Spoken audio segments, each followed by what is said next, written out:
Yo represento hoy día a dos instituciones. Uno es la Sociedad Venezolana de Medicina de Emergencia, en la cual tengo el honor de ser el presidente actual, y rompiendo las fronteras, a la Federación Latinoamericana de Medicina de Emergencia y Desastres, que es una institución recientemente creada, tiene acta constitutiva de marzo de 2019, agrupa 12 sociedades latinoamericanas de medicina de emergencia, entre ellas la venezolana y la peruana, y en este momento pues cumplo el cargo de su director académico y estamos dando un arduo trabajo en lo que es la generación de conocimiento científico de Latinoamérica para Latinoamérica.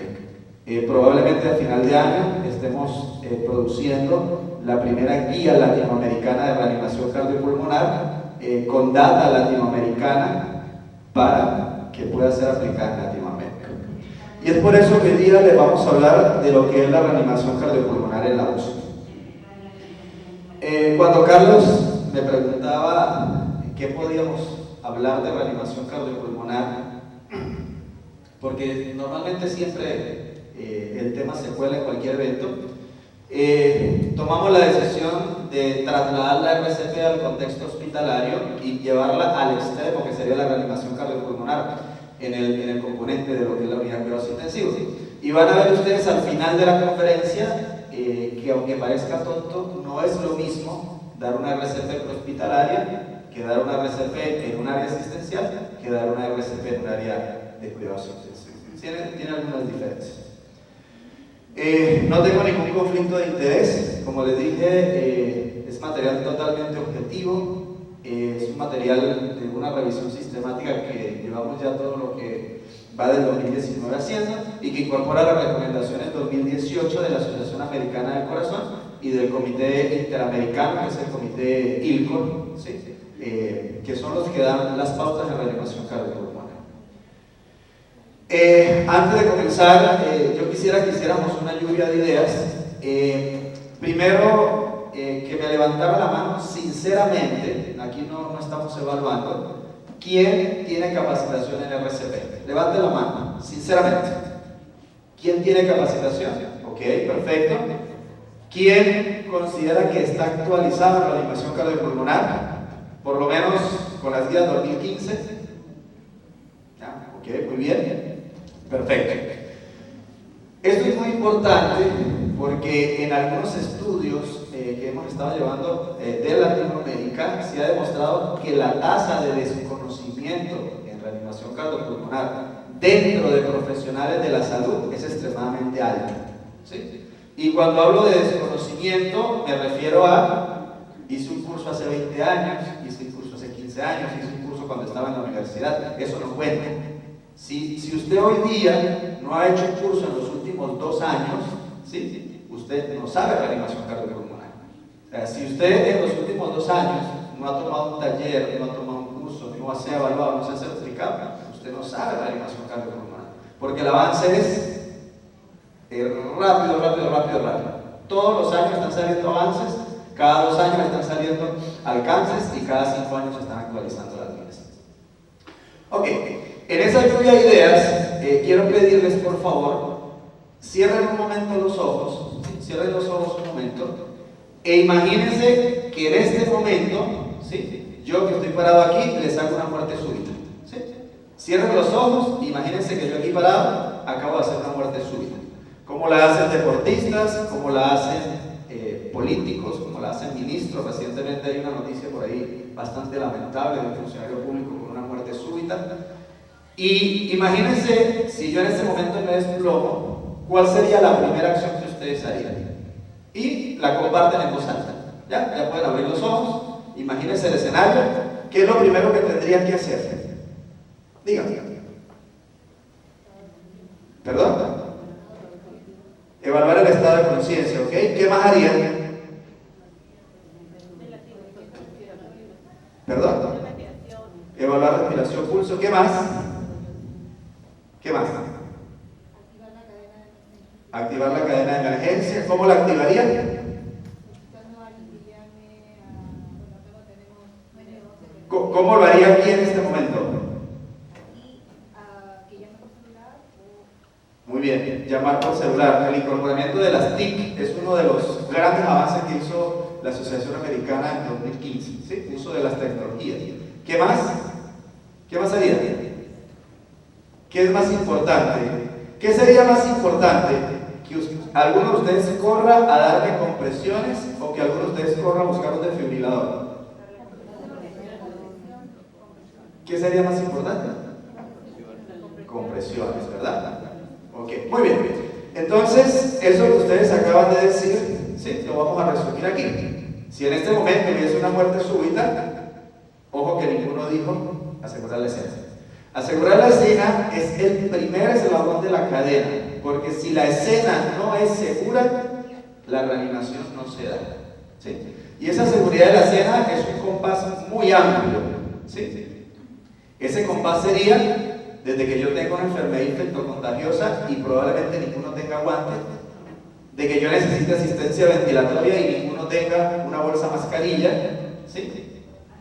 O que alguna otra circunstancia hiciera insegura la escena. Y parte de esa inseguridad podría ser el desconocimiento del protocolo.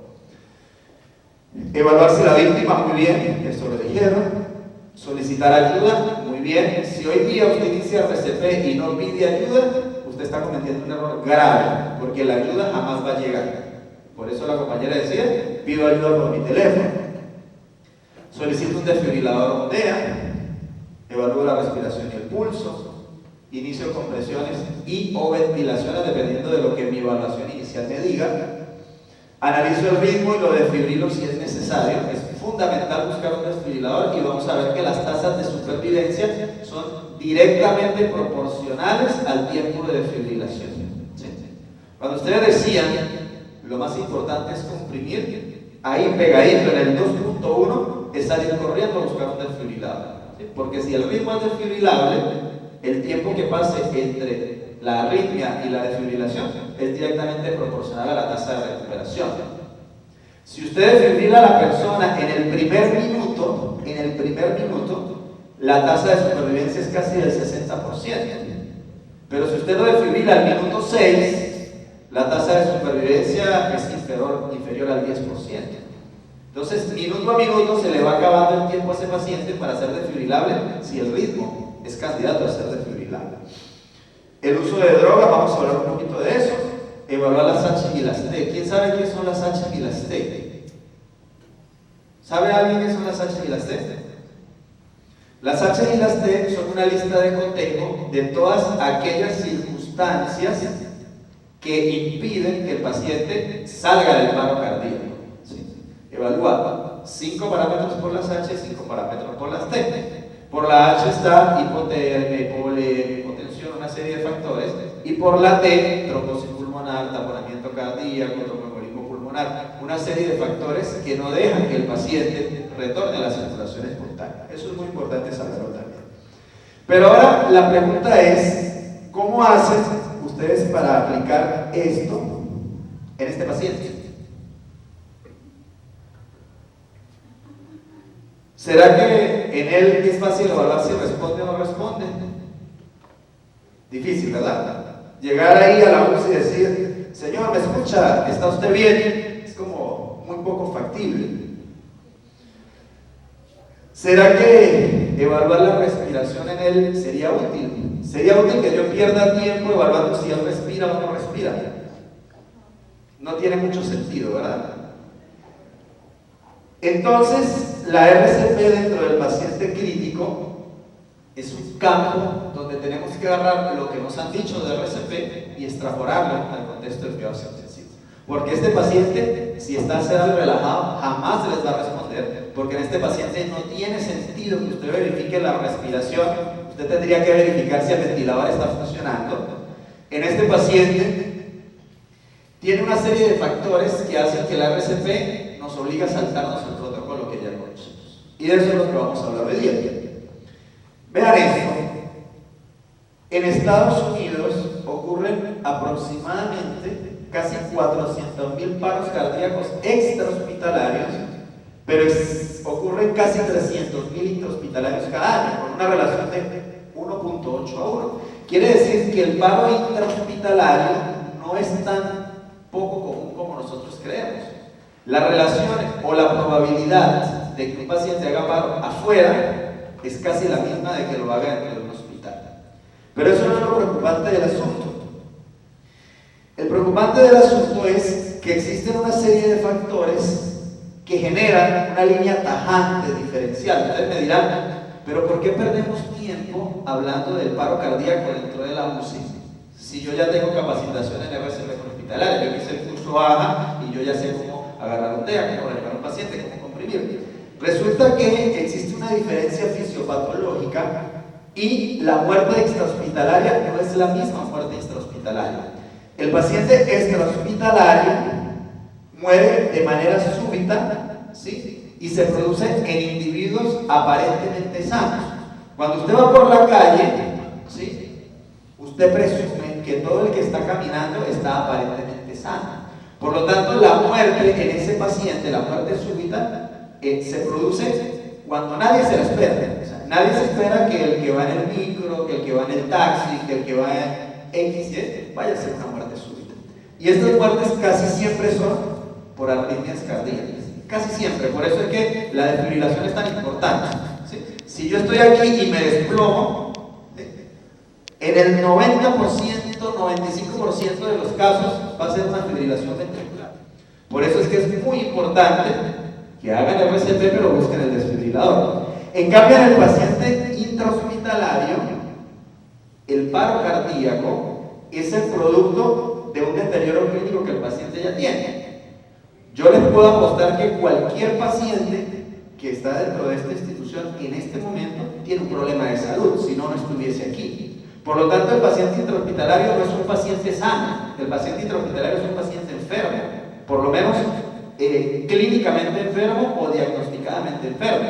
Entonces, en este grupo de pacientes, sí debemos estar conscientes que su probabilidad de muerte súbita es mucho más alta.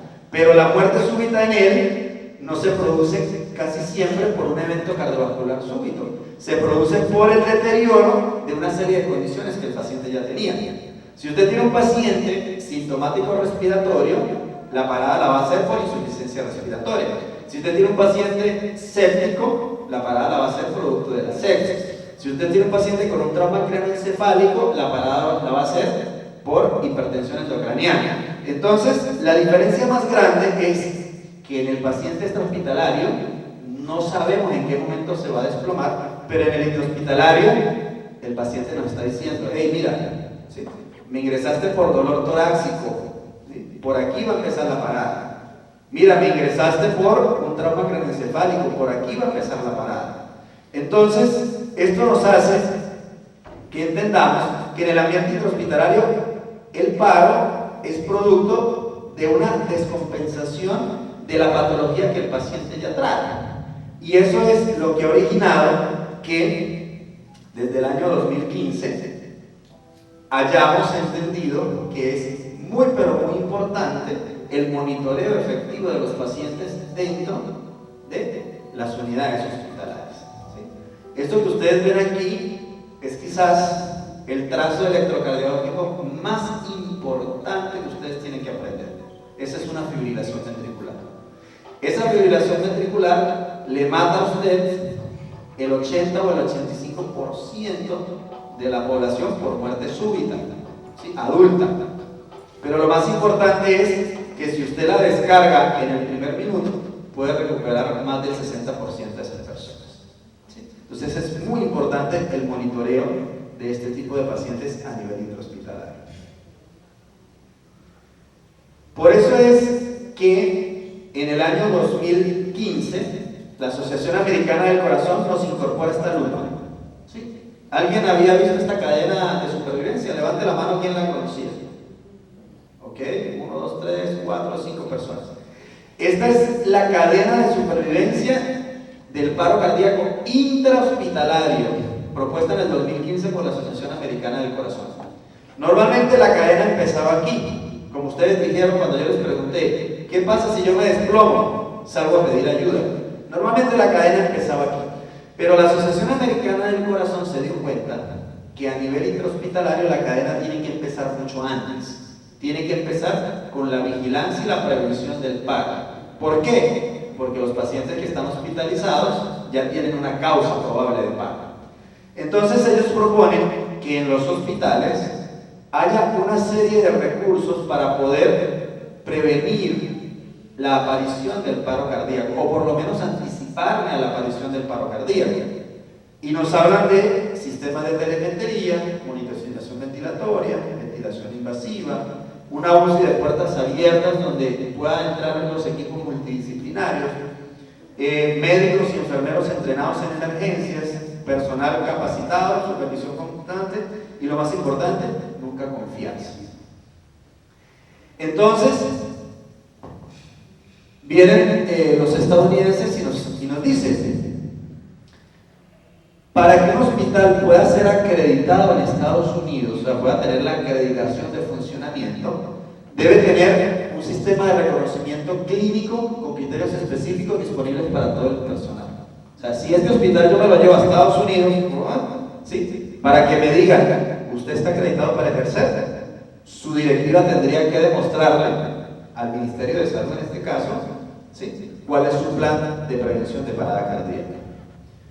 Un mecanismo de activación y un mecanismo de respuesta que permita mantener el deterioro. O sea, ustedes tendrían que demostrarle a la administración que en este momento hay alguien vigilando a sus pacientes, estratificando riesgo para parada cardíaca, que si alguno hace parada tienen cómo activar un sistema intrahospitalario y que de activarlo tienen cómo responder, ¿sí? Porque las tasas son bastante altas. Y esto es lo que proponen ellos para el establecimiento de estos equipos. Debe haber un equipo de reconocimiento y un equipo de respuesta. Por aquí ya comienza la diferenciación. De los que estamos aquí, si fuésemos una comunidad hospitalaria, si vamos a suponer que somos todos del mismo servicio, algunos de nosotros serían reconocedores y algunos serían respondedores. ¿Quién es el reconocedor? El que sale corriendo, evalúa al paciente, asegura los riesgos, que si tiene pulso no respira. Y el equipo respondedor es el que sale a buscar la bolsa de resucitación, el carro de paro, el monitor desfibrilador. Porque si todos nos vamos a hacer lo mismo, entonces no vamos a ser efectivos. O sea, si todos corremos aquí a evaluar el paciente, no hay nadie haciendo lo demás. Y si todos nos vamos a buscar lo demás, no hay nadie respondiendo. Entonces, este equipo de reconocimiento detecta el evento, activa. ¿Se acuerda que decíamos, evalúo y alguien sale corriendo a pedir ayuda? Y mientras este equipo va respondiendo, este equipo sigue evaluando el deterioro clínico, va evaluando la necesidad de reanimación, va recogiendo toda la información del incidente y este equipo va buscando todo lo que necesita para trabajar. Entonces, si volvemos a la escena, en este momento de que yo me desplomase, ¿sí? El equipo de respuesta vendría aquí, me evaluaría, si respiro, no respiro, respondo, no respondo. De repente le preguntaría a alguien que esté conmigo si es cardiópata, si es hipertenso, si es diabético, si tiene problemas coronarios, va recogiendo data, va iniciando el RCP, mientras el otro equipo está trayendo el monitor desfibrilador, el carro de paro, la bolsa de resucitación, está activando la UCI. Entonces es un trabajo sistemático para atender la parada cardíaca. ¿En qué consiste la vigilancia y prevención? Si yo voy ahorita por la calle, ¿sí? Salvo las personas que de repente toman el peso por ahí, yo no ando haciéndole tamizaje a las personas. O sea, yo no me monto en el autobús y le digo, amigo, disculpe, usted es cardiópata, señora, disculpe, usted sufre del corazón, amigo, usted es hipertenso. Yo no lo hago, ¿sí? Sería imposible que lo hiciera, pero yo en el hospital sí lo puedo hacer. Si usted ahorita por la sala de hospitalización de su hospital, usted sí tiene esa data, usted sabe cuál es cardiópata, cuál es hipertenso, ¿sí? Cuál es diabético, y usted hace sus factores de riesgo. Y si su paciente está en UCI, usted tiene un monitor que le está diciendo, mire cómo está la tensión, mire cómo está la saturación, mire cómo está la frecuencia cardíaca. Entonces, en los hospitales es mucho más fácil. Esto se hace evaluando parámetros fisiológicos. Si ustedes van ahorita a pasar revista, usted va a ver que hay algunos que están pálidos, que hay algunos que están taquicárdicos, que hay algunos que están con dificultad respiratoria, que hay algunos que están agitados, que hay algunos que no se sienten bien, que hay algunos que se quejan de dolor. Entonces, todos esos signos son importantes. Usted, si está en una unidad de cuidados intensivos, usted tiene todos estos parámetros ahí en el monitor. Segundo a segundo el monitor le está diciendo, la tensión se está saliendo del límite, la frecuencia respiratoria está muy alta, la frecuencia cardíaca está muy baja, inclusive los monitores tienen alarmas, o sea, usted ni siquiera tiene que preocuparse en estar evaluando. Si un monitor suena, el paciente está saliéndose de su normalidad en signos vitales. Entonces, los equipos de vigilancia y prevención salvan vidas. ¿Sí? Vean que en todo lo que yo llevo hablando, no les está hablando nada de RCP. No les he dicho ni cuánto es la frecuencia, ni cuánto es la profundidad, ni con qué fuerza comprimen, ni con qué cargan el paciente, ni qué. No les he dicho nada de eso. ¿Sí? Llevo X cantidad de minutos diciéndole que la vigilancia salva vidas. O sea, simplemente con que ustedes cuando pasen su ronda, cuando entreguen turno, estén pendientes qué paciente tiene riesgo de sufrir parada cardíaca, ustedes ya están salvando vidas. Esa es una de las diferencias más grandes entre la RCP extrahospitalaria y la RCP intrahospitalaria. Porque usted afuera se le perdona que el paro cardíaco lo sorprenda. O sea, a mí se me perdona que estando en el cafetín alguien se me desmaye. Yo no soy omnisciente para saber que aquella persona se iba a desmayar. Pero no se me perdona que yo, siendo médico de un servicio, enfermero de un servicio, estudiante de un servicio, ¿sí?, no sepa por lo menos cuáles son los pacientes que más riesgo de muerte súbita tienen. Eso no se perdona. Entonces, la vigilancia y prevención salvan vidas. ¿Sí? Los equipos, médicos, enfermeros, estudiantes, camilleros, porteros, administrativos, todos tienen que estar pendientes de aquellos signos clínicos de riesgo para pacientes hospitalizados. Y todos estos estudios lo confirman. ¿Sí? En el material les van a quedar, el que quiera revisarlos, son bastantes años haciendo, pero quizás el más importante es este, que se los dejo ahí resaltaditos. Este es 2005, pero es el metaanálisis más grande que se hizo, ¿sí? Es el metaanálisis más grande que se hizo y que demostró que la vigilancia dentro de las unidades hospitalarias salva vidas. Los hospitales que tienen unidades de vigilancia tienen menores tasas de mortalidad que los hospitales que no están pendientes de los factores de riesgo para sus pacientes. Entonces, ¿qué hago yo? ¿Sí? Cuando se me presenta eso, ya habíamos hecho el ejercicio, ¿verdad? Seguro la escena, activo el sistema, corro, busco el desfibrilador, doy compresiones, pero eso es en el contexto extrahospitalario. En el contexto intrahospitalario yo ya tengo que estar anticipado a esta situación.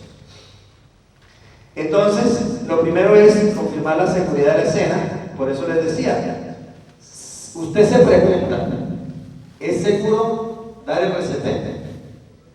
Si la respuesta es no, la RCP no se da.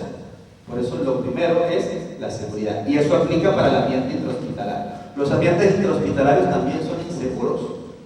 Si, por ejemplo, ahorita un paciente de hospitalización hace una parada cardíaca, usted probablemente cuando llegue se va a encontrar un familiar agresivo, ¿sí?, un familiar molesto, un familiar angustiado, que fácilmente le puede colocar un golpe. Si llega un herido por arma de fuego a la emergencia, pues es muy probable que vengan personas involucradas con el incidente y que puedan ser un riesgo para el personal. Si ahorita en el pasillo un transeúnte se desploma, probablemente ninguno de los que estamos aquí tiene guantes. No tenemos bolsa mascarilla aquí en este momento. Todo eso son condiciones inseguras que pueden limitar la reanimación. Pero si yo sé cuáles son mis pacientes de riesgo, yo ya estoy preparado y obviamente los riesgos en la escena van a ser mucho menores.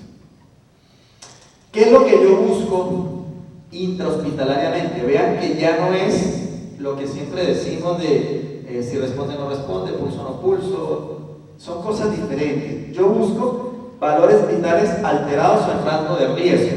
¿Sí? Yo a mi paciente hospitalizado no voy, señora, ¿está usted bien? Señora, ¿me escucha? No. Yo tengo a esos pacientes monitorizados. Entonces yo, con mirar el monitor, yo ya puedo empezar a adelantarme a los acontecimientos. Activo los equipos de respuesta rápida y los equipos médicos de emergencia. Estos son los dos grupos que vimos en la gráfica propuesta por los estadounidenses. Determinar si el ritmo es desfibrilable, aquí es mucho más fácil porque yo tengo un monitor puesto al paciente en la mayoría de los casos. Y monitorizar objetivamente la reanimación, que ya vamos a ver cómo lo hacemos. Entonces vean cómo en el paro intrahospitalario debe haber un equipo de respuesta rápida y un equipo médico de emergencia. ¿Qué es un equipo de respuesta rápida? Ahí entran absolutamente todos, desde el portero hasta el director del hospital. Cualquiera tiene que estar en la capacidad de identificar factores de riesgo en un paciente. ¿Sí?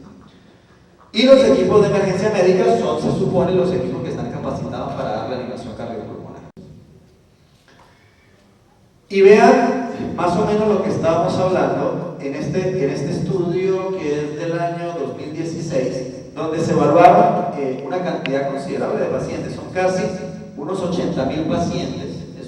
También, un estudio también multicéntrico, donde se diferenciaba el paro cardíaco en UCI y en sala. Entonces vean ustedes, la muestra fueron muy significativas, 50.000 pacientes, 59% en UCI, 41% en sala, y en la edad promedio no hubo diferencia significativa. O sea, el que hace paro en sala o en UCI, en realidad la diferencia no es significativa en cuanto a la edad. En cuanto hombres, una ligera prevalencia, sobre todo por estadísticas. Pero vean, por ejemplo, cómo en este parámetro, el parámetro pulmonar, en UCI, casi el 70% de las paradas son de origen pulmonar, mientras que en sala es el 30%. Quiere decir que mi paciente en UCI es más probable que su causa primaria del paro sea de origen respiratorio. Y es lógico, muchos de ellos están ventilados. Por lo menos, estas patologías crónicas como insuficiencia renal, hipotensión, algunas neurológicas, alteraciones metabólicas, tienden a ser más frecuentes en UCI porque son pacientes que están mucho más graves. Entonces, el paciente en UCI comienza a sobrellevar factores de riesgo diferentes a los de los pacientes en sala. Porque usted en sala tiene pacientes entre comillas estables. Usted en sala pasa al paciente que ya no tiene por qué estar en la emergencia, o que ya no tiene por qué estar en la UCI, o que ya no tiene por qué estar en quirófano. Entonces, estos pacientes en sala son relativamente sanos dentro del contexto hospitalario, y los de UCI son relativamente enfermos. Entonces, estos enfermos pues necesitan mayor monitorización. Vean cómo, en cuanto al ritmo, la diferencia más grande es FBTB como causa de muerte en UCI, por eso hablábamos del ritmo tan importante. La asistolia es más común en sala, o sea que el paciente de sala es más probable que haga asistolia y el paciente de UCI es más probable que haga fibrilación ventricular. Eso es muy importante para saber el tipo de protocolo. Y las causas aquí específicas, la diferencia significativa más grande es que en UCI son metabólicas y las neurológicas no hubo diferencia significativa en este estudio. Entonces entenderán ustedes que la pregunta más grande que yo me tengo que hacer es si el ritmo es desfibrilable o no es desfibrilable. ¿Sí?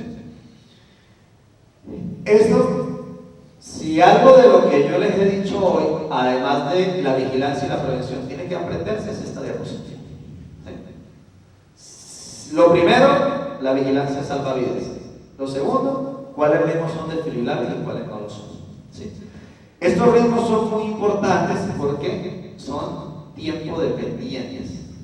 Ya les dije, primer minuto, más del 60%, después del minuto 6, ya prácticamente la desfibrilación es una medida que se hace porque pues, está indicada, pero ya después del minuto 6 es muy poco probable que le revierta un ritmo desfibrilable. Y los no desfibrilables, muy importante porque esos ritmos no se desfibrilan. Si ustedes veían la lámina anterior, FBTB 21% en UTI, 17% en sala, la asistolia 43% en sala, quiere decir que es más probable que en sala yo cumpla este brazo del protocolo y que en UCI yo cumpla este brazo del protocolo. En la sala probablemente van a ser asistorias, actividad eléctrica sin pulso, donde la compresión va a ser lo más importante, y en UCI lo más importante va a ser tener un monitor desfibrilador para desfibrilar ese paciente. Entonces, en UCI lo más importante es tener esto a la mano. ¿Quién de aquí trabaja en UCI? ¿Alguien trabaja en UCI? Unidad crítica, una compañera. Usted en estos momentos trasládese a su UCI. ¿Sabe dónde está el desfibrilador? ¿Sí? ¿Está conectadito? ¿Está cargado? ¿Funciona? ¿Ok? Perfecto. Un aplauso para la compañera entonces. Esa tiene que ser la respuesta. Yo sé dónde está mi desfibrilador, lo tengo conectado y tengo cómo dar una desfibrilación oportuna. Eso no sucede en muchas oportunidades. Entonces vean cómo la fibrilación ventricular o los ritmos desfibrilables en el paro cardíaco intrahospitalario difiere del ambiente intrahospitalario. Se estima que para el caso intrahospitalario, por debajo del 25% de los ritmos desfibrilares son desfibrilados, y eso es muy preocupante. Y eso es parte del desconocimiento, la falta de vigilancia y una serie de factores. Recintos hospitalarios, esto es muy importante. Si en mi recinto hospitalario, ¿sí?, la llegada del equipo de reanimación no es inmediata, entonces yo tengo que utilizar DEA. ¿Sí? Por ejemplo, normalmente en este auditorio se concentran personas, actividades académicas, ¿verdad? Quiere decir que hay una probabilidad de que cualquiera de nosotros o de los que ingresan al auditorio haga una muerte súbita. Si yo estimo que el tiempo que va a tardar la compañera en ir hasta la UCI y traer el desfibrilador para dar una descarga es mayor a 4 minutos, aquí debería haber un desfibrilador externo automático, aunque estemos dentro de un hospital. Si en mi sala yo no tengo desfibrilador porque tengo que ir a pedirlo prestado a UCI, debería haber un DEA. Entonces, eso es muy de las conclusiones más importantes de este estudio. Este es del año 2014. Si vamos a tardar más de 4 minutos en desfibrilar, hay que tener un DEA en la sala. Esto es sobre la efectividad, profundidad 5 o 6 centímetros, 100 a 120 por minuto, permitir la expansión, disminuir las interrupciones y la fracción de conversión que sea mayor del 60%. Esto está en las guías AJA del 2015, las ratificaron en 2018. Esta foto es de uno de los hospitales donde trabajé por muchos años. Aquí hay enfermeros, como ustedes verán, hay médicos residentes, hay estudiantes, y siempre la traigo para la colación de que los equipos son multidisciplinarios. ¿Sí? Aquí en el RCP no hay protagonista, el protagonista es el paciente, y todos deben estar entrenados y capacitados. En aquel entonces, donde tuve la oportunidad de compartir con el licenciado Jaime, que ya lo conocerán, logramos hacer un trabajo de capacitación muy grande. ¿Sí? Desde los vigilantes hasta nuestros directivos estaban capacitados en el RCP. Quiere decir que estábamos tranquilos de que en cualquier momento alguien iba a dar RCP si se necesitaba. La ventilación de rescate es uno de los paradigmas de la reanimación en UCI, porque si recuerdan la primera imagen, el paciente por lo general está intubado. ¿Sí? El paciente en UCI, él entra en ciertas condiciones, muchos entran directamente a ventilación y si no se van descompensando hasta que terminan en ventilación. Quiere decir que cuando hacen la muerte súbita ya están conectados a ventilación. Por lo tanto, la vía aérea en RCP UCI no es tan significativamente importante como lo sería en otro contexto, ya el paciente está intubado. Pero sí tienen que tener en cuenta que la ventilación puede fallar y puede ser la causa. Muchas de las paradas son por un tubo obstruido, lleno de secreciones porque no se aspiró, por falla del ventilador. Eso tienen que tenerlo en cuenta. Y también tienen que tener en cuenta que si yo voy a iniciar compresiones, ¿sí?, el ventilador no me va a funcionar. ¿Sí? Si usted empieza a darle compresiones a un paciente conectado a un ventilador, va a empezar a disparar todas las alarmas. Por lo tanto, lo primero que yo tengo que hacer es desconectar el paciente del ventilador y iniciar ventilación bolsa mascarilla de acuerdo al protocolo de la Asociación Americana de Corazón, ¿sí?, que es 200 compresiones o 240 por un lado y una ventilación cada 5 o 6 segundos. Ventilación manual. El ventilador no les va a funcionar si usted está comprimiendo el paciente. Le va a empezar a dar alarmas de alta presión. Y si el paciente no está intubado, entonces utilizar la ventilación de rescate y recordar que cuando hay necesidad de intubar al paciente, ¿sí?, las tasas de mortalidad son mucho más altas porque la gente pierde mucho tiempo tratando de intubar al paciente. Entonces, bolsa mascarilla les puede resolver problemas inclusive en la UCI. Miren, en este estudio con 10.000 pacientes mostró un efecto negativo cuando se intentaba la intubación traqueal en los primeros 15 minutos de la RCP. Normalmente cuando un paciente entra en parada, ¿sí? O cuando se activa el código azul, lo primero que alguien grita es laringoscopio, llamen al intensivista, llamen a quirófano, traigan al anestesiólogo. La gente sigue teniendo la idea de que la intubación es lo más importante y no es así. Por eso es muy bien que lo primero que ustedes dijeron esta mañana cuando comenzamos era que había que empezar a dar compresiones. Las compresiones son lo más importante, ¿sí? Y eso lo sabemos desde el 2010. Entonces, si usted no tiene una persona entrenada, y una persona entrenada se define como aquella que realiza por lo menos 2 o 3 intubaciones por mes, ¿sí? Si usted no tiene esa persona ahí, entonces no intente intubar al paciente, no tiene sentido, la mortalidad aumenta significativamente. Es más importante vigilar y prevenir. Respecto a los fármacos, verán ustedes que desde hace unos 5 años se está tratando de cuestionar el papel de la adrenalina, ¿sí? Ya vasopresina salió del protocolo en el 2015 y ya desde hace unos 10 años estamos casi seguros que la adrenalina como que no tiene mucho que ver ahí, pero el problema es que es muy difícil experimentar en este contexto. Por lo tanto, las recomendaciones siguen siendo la adrenalina como fármaco de elección en parada cardíaca. Pero hay muchos estudios retrospectivos que han demostrado que los pacientes que reciben adrenalina salen mucho, estadísticamente significativas, salen mucho mejor del paro, pero la mortalidad a mediano plazo es mucho más alta, ¿sí? Ese es un fenómeno que se está estudiando. O sea, si yo hago parada cardíaca aquí y ustedes me colocan adrenalina, es muy probable que me recupere, ¿sí? Pero se ha demostrado que a 1 mes, a 3 meses, es mucho más probable que yo me muera a que si me hayan dado RCP sin haber utilizado adrenalina. Sin embargo, no se ha podido concluir porque es muy difícil hacer experimentación en este contexto, ¿sí? Es muy difícil que yo agarre a este paciente si le pongo, a este no le pongo y vea qué pasa con ellos, porque por ética no se puede hacer. Pero hay muchos estudios retrospectivos que están cuestionando el papel de la adrenalina. Sin embargo, hoy día, a la fecha que estamos, sigue estando indicado. Entonces, la RCP en la UCI, ¿qué tiene de diferente? Ya ustedes han visto algunos tips que les he dado por ahí, ¿sí? Son pacientes con mortalidad diferente, factores de riesgo diferentes, se mueren diferente, hacen causa de paro cardíaco por razones diferentes, ¿sí? Pero lo más importante es que en la UCI yo puedo monitorizar la calidad de la RCP, ¿sí? Si ustedes empiezan a darme RCP aquí, yo no les puedo exigir una línea arterial, no les puedo exigir una capnografía, no les puedo exigir un ecocardiograma. Pero si ustedes me hacen una RCP en la UCI, yo sí les tengo que decir, mire, tiene el paciente un monitor, tiene una línea arterial, póngale el capnógrafo, ¿sí? ¿Dónde está su ecógrafo? Vamos a hacer un eco durante la RCP. Entonces, la UCI tiene una serie de factores que me permiten monitorizar la RCP. Las tasas de supervivencia hospitalaria en el paro intrahospitalario y en la UCI tiene una tasa mucho más alta para los pacientes en UCI, ¿sí? Sin embargo, en la línea del tiempo, ¿sí?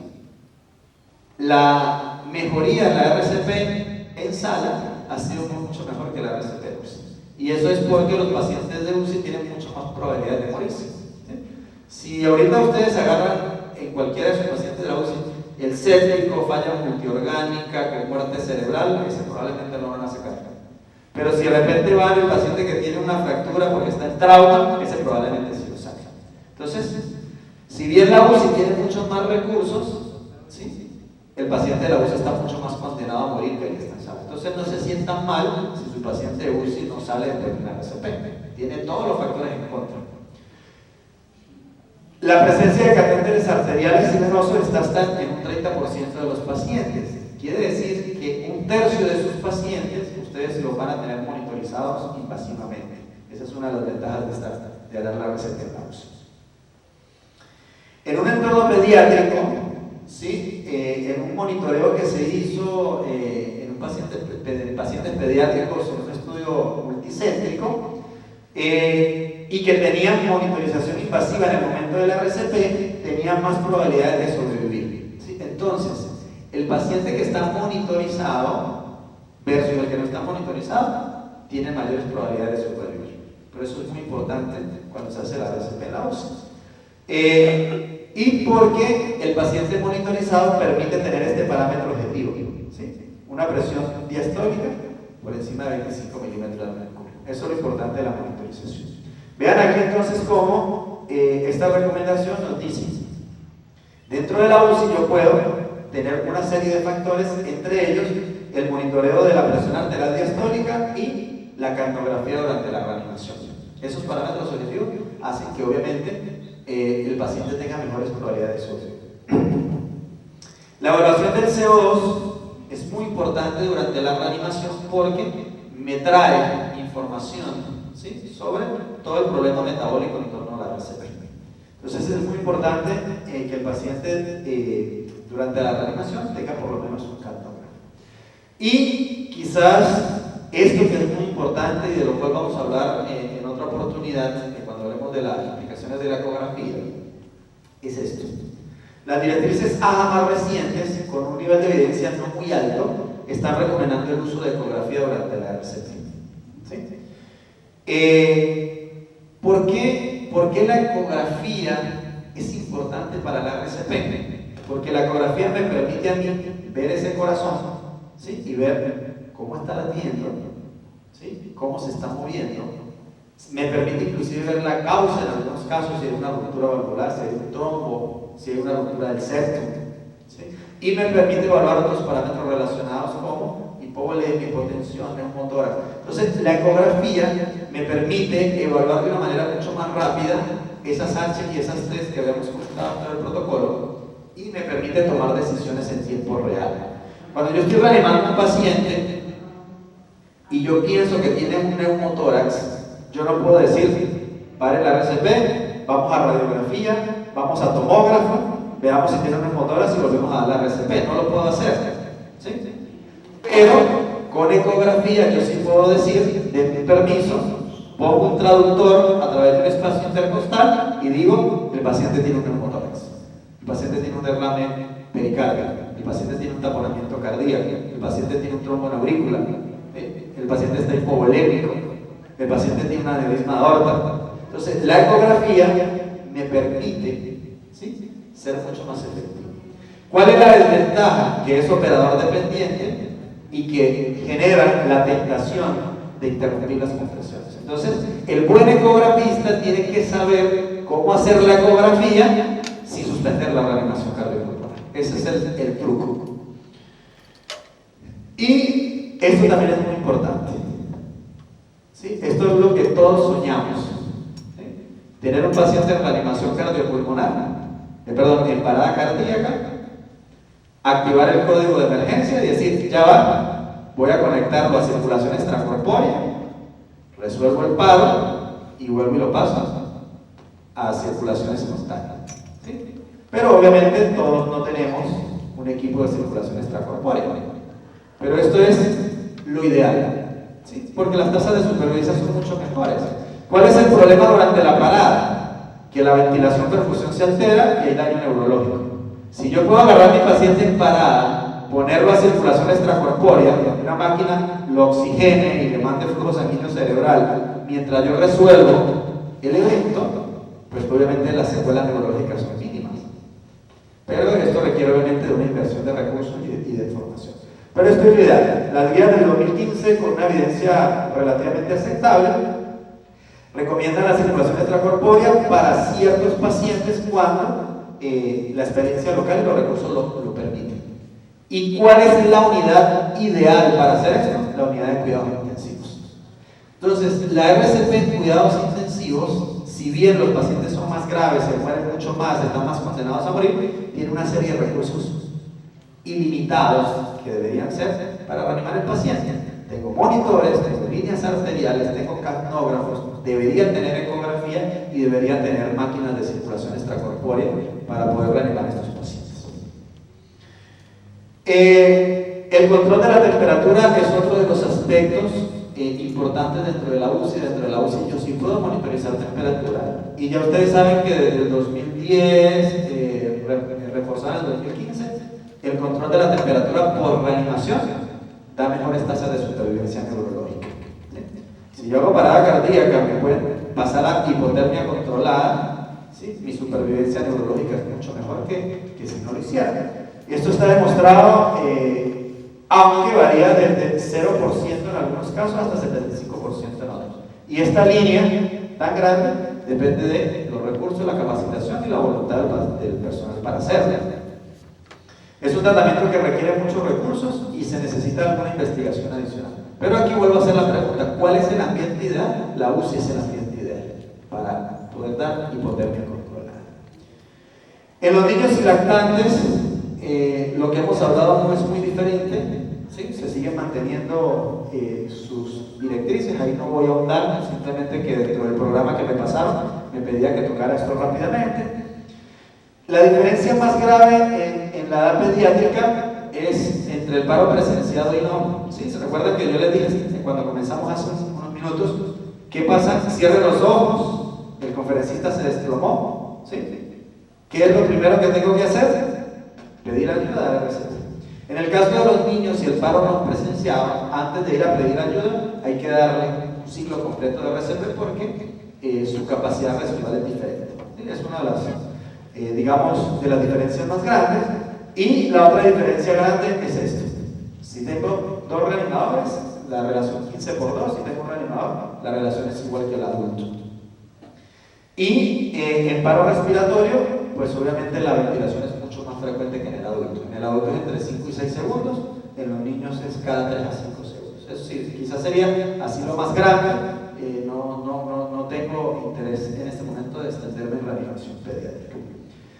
Pero al final de todo, y la parte de la desfibrilación, que para los niños se debería usar sistema de atenuación. Sin embargo, la Asociación Americana dice, si no lo tiene, dele con las palas de adulto, lamentablemente. Pero deberían haber DEAs